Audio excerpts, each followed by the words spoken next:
Hi everyone, it's Nana Foxy Mama 365. So I really want to talk about what's been going on over the last week with the Invictus Obi OKK Invictus Obi, also known as that, and the 11 million fraud perpetrated by himself and 80 other people, 77 of whom are Nigerians, and what the aftermath is and the fallout from it all. You know, this is a promising young man.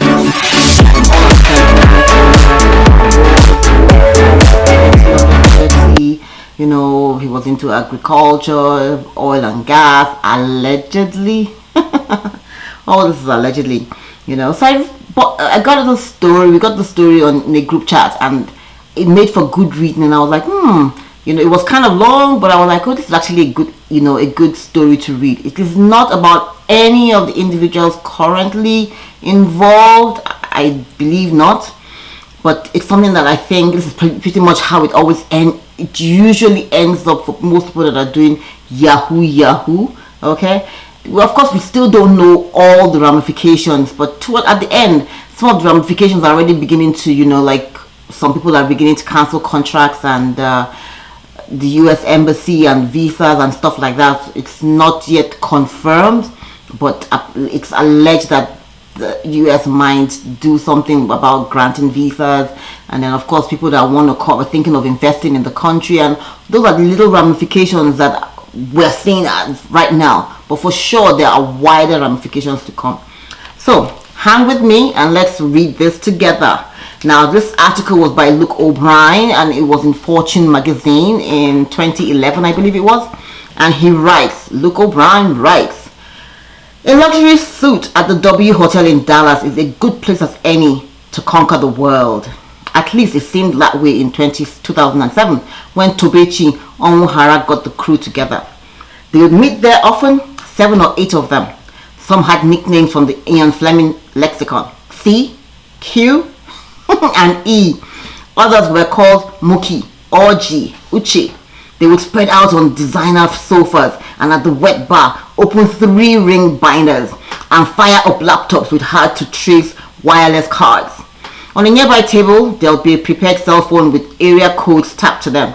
A phone for Southern California, a phone for Northern Virginia, a phone for any place Onwuhara had found the good money. In those days, the good money wasn't hard to find. The housing boom had flooded the country with capital lenders were making promiscuous loans to unsophisticated borrowers.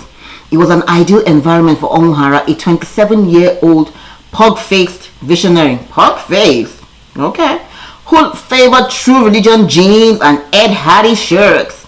Looking out over the neon skyline of downtown Dallas, it was easy for the crew to believe his assurances. Assurance? Davido. He would make them rich when the sun glistened off one of his $100,000 diamond encrusted Audemars Piguet watches. Who could doubt it? Every few months he would buy a new Maserati or Bentley. He owned expensive properties in Miami, Dallas, and Phoenix. He even had a secret love condo in the W, where scantily clad women, visited in such numbers that one bellhop became convinced that the first generation Nigerian American was a porn director. Oh dear me. The truth was very different. In his ancestral homeland, Onwuhara might have been a chief. In America, he became one of the world's most successful cyber scammers, a criminal genius who used his talent to fillet a poorly regulated banking and credit system. In less than 3 years, Onwuhara stole a confirmed $44 million, according to the FBI, who believe that the total may be anywhere from 80 million to 100 million. Really? Are you kidding me? People can barely put food on their table. Okay, let's keep going. All he needed was an internet connection and a cell phone. Onwuhara called it washing. He would set a boiler room in a fancy hotel. The Wall of Astoria was another favorite, to wash information of wealthy victims. Then he would wash bank accounts. One group in his crew would do online research using databases and websites to harvest names, dates of birth, and the mortgage information. They would build profiles of victims for a second group who would call banks posing as account holders. The call cached security information and password. Then Owohara would breach the accounts and wire funds from them to a network of money mules he had established in Asia. Okay. The money would be laundered and wired back to his accounts in the US. I call it modern day bank robbery, says FBI Special Agent Michael Neal. You can sit at home in your PJs and slippers with a laptop and you can actually rob a bank. While the rest of us are going in coat and tie every day to go and suffer and sleep. Alrighty. Owohara specializes in hitting home equity lines of credit, HELOCs, the reservoirs of cash that banks made available to homeowners. Once Owohara gained access to the HELOC, he would siphon out vast sums in seconds. His weapon was persuasion.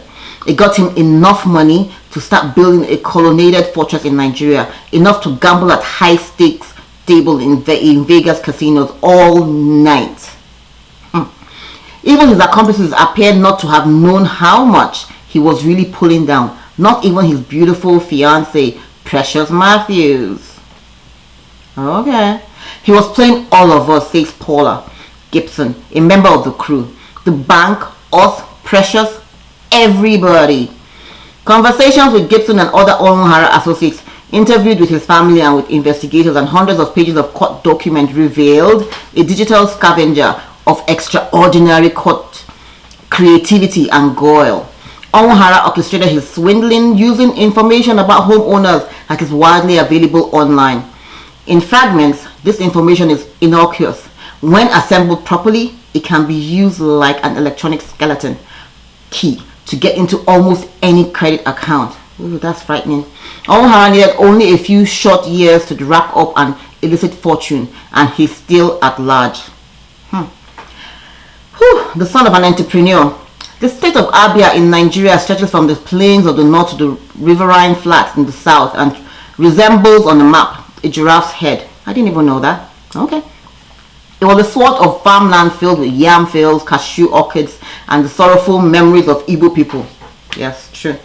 The Igbos are Christians, but they jokingly call themselves the Black Jews because so many of them leave home to establish themselves in business. Abia is their heartland. In the late 1960s, it was part of Biafra, a secessionist state with the misfortune of sitting atop vast oil deposits. Not that vast, but some. When the Nigerian Civil War erupted, more than 1 million Biafrans were killed or starved to death. Owohara's parents survived. His father, Doris, okay, men are called Doris too? Okay. Was an entrepreneur, one of the first people in Nigeria to import satellite TVs. He built the first major hotel in Abia capital, Umuahia. Visitors came from miles away to dance in the hotel's nightclub. As Umuahia expanded and land values appreciated, so did Doris's influence. He moved into politics, held office, and managed a successful campaign for a governor of Abia. I tried to research that, I couldn't find out who that was. Any which ways. Owohara's mom, Catherine, was really accomplished, a lawyer and literary critic. She served as the chairwoman of Abia's Board of Education. That means she was really like, at the top of her game. Her 4 daughters she had with Doris would go on to be nurses and ministers. Yeah, so this is a well-off family. But her 5th child, her only son, would be different. He would be American. Catherine was 5 months pregnant with Tobechi when she left Nigeria to attend school in Houston. Tobe was born there in 1979. Catherine returned to Nigeria where Tobe was still a boy, leaving him with an uncle in Houston. She thought the tight-knit diaspora would look after him. But once Tobe reached his teenage years, he started skipping school and getting into trouble. The family shipped him back to Nigeria at 15 and enrolled him in a boarding school run by the Marist brothers, a Catholic order known for educational discipline. Owohara graduated and enrolled in medical school in Abia State University, also known as ABSU. He was, by all accounts, an exceptionally clever, shy boy who spoke fluently but eloquently, infrequently but eloquently. He longed to return to the US. In 1999, Owohara moved back to Texas. He returned to his apartment, rented an apartment in Dallas, and took classes at Brookhaven College. He found a job as a loan officer at Capital One, COF, Fortune 500. He learned how banks worked from the inside, studying documents and procedures. Capital One declines to discuss Omohara. They better discuss it. Then he turned to crime with the help of a friend who had connections at Discovery Financial Services, DFS, Fortune 500. Omohara cooked up driver's licenses and credit cards under the name of real customers, according to court documents. He bought electronics at Compute USA. He hit up restaurants and clubs. That was how he met Precious Matthews, a pretty Baylor student majoring in speech communication. Matthews worked as a waitress. Omohara was a regular flirtatious customer. When Matthews warned him the establishment was suspicious of his transactions, Omohara was smitten. The two started dating and were soon engaged. Water finds itself in it. In 2002, Omohara was arrested 3 times in Texas for a credit card fraud. The police raided his apartment and found incriminating evidence. Omohara had mastered some techniques of identity theft and stolen more than $100,000 with an accomplice, according to the statement he gave to the authorities. But he was still fledgling criminals making silly mistakes. Chief among them was going into a store or a bank in person to commit fraud. He would learn later to distance himself from a crime and leave few traces in his involvement, but not yet. When the heat in Texas got too great, Omohara left for Seattle to meet Abel Nabwe, a Nigerian friend also known as Q. On December 12, 2002, the two men drove down to a bank in Linwood, Wash, their wallets packed with fake IDs and unauthorized credit cards. Nabwe waited in their gold Plymouth neon rental car. Wow, they really knew everything about them. While Omohara entered the bank to try for a $5,000 cash advance. When the bank called the police, Omohara bolted out and into the neon just as the cruisers arrived. Nabwe sped away on wet streets, getting the neon through the stop signs. 2 more cop cars joined the chase. Omohara threw his wallet out of the window. The police cornered the men in the parking lot of a Korean church. Omohara fled on foot, and the K9 unit found him hiding in a pond. In May 2003, he was sentenced to 12 months in prison. "I'm deeply and sincerely sorry," he told the federal judge. "You'll never again see me in this kind of trouble with the law or hear anything negative about me from this day forward." By the time Omohara got out of prison, the housing market was bubbling. He made it thunderstorm. The Dallas Gentlemen's Club is one of Texas' bawdiest flesh spots, a highway-side store of grinding booty and slack-jawed marks.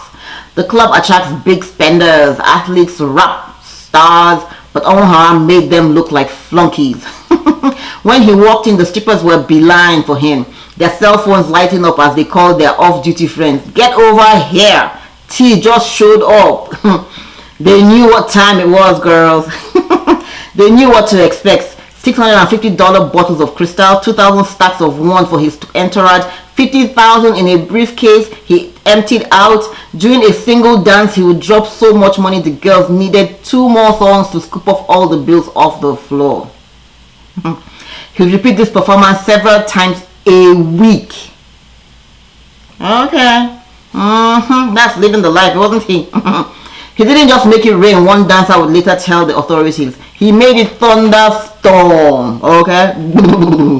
Anyways, at the end of the night, Omohara liked to idle outside the club in his 300,000 Rolls Royce Phantom, waiting for the girls to exit. According to interviews with the FBI investigator, when he saw one he liked, he would simply point. She was coming back to the W. If women were his weakness, strippers were his vice.